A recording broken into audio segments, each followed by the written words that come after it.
Hello everyone, welcome to my channel. Please subscribe and keep watching more details. Read the Reader's Digest article that inspired Rick Lagina to hunt for treasure on the Curse of Oak Island. The Curse of Oak Island star Rick Lagina was just 11 years old when he picked up an edition of Reader's Digest and first his eyes on an article that would change his life forever.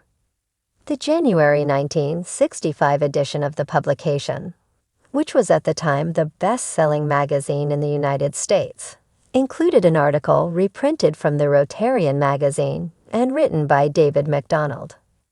The subheading, enough to entice any 11-year-old worth their salt, and any mystery-loving adult for that matter, added, "There is something down there, but for 170 years, no one has been able to solve the riddle of how to get at it."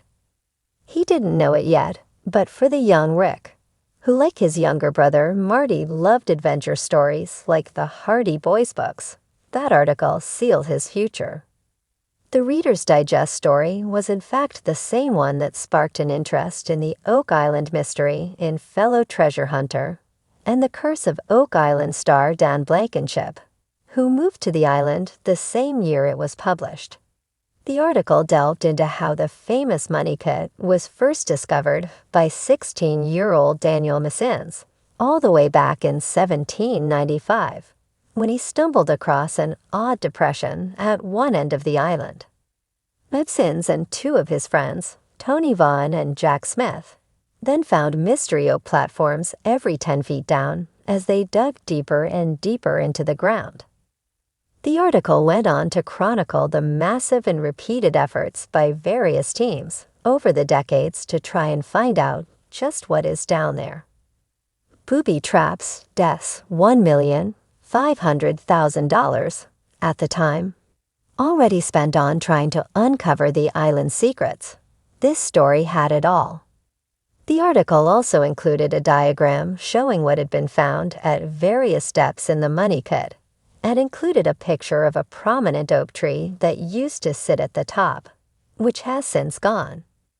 The article ended with a 1955 quote from petroleum engineer George Green, who had spent time drilling on the island for a syndicate of Texas oilmen. It said, "Someone went to a lot of trouble to bury something here, and unless he was the greatest practical joker of all time, it must have been well worth the effort." And so with that sentence did the little Rick Lagina set off into a future that would one day see him and his more skeptical brother Marty find themselves at the center of the biggest treasure hunt the world has ever seen. The Reader's Digest article had a slightly different layout in the US and Canadian versions of the magazine, with it starting on page 136 of the American edition and more prominently on page 22 of the Canadian one. As Rick and Marty grew up in northern Michigan, it is more likely that the young Rick read the US version. Here it is in full below, with all its wonder and mystery, used with permission from. You can also read the article online on the Reader's Digest site. Could you be the next person lured in by the mystery?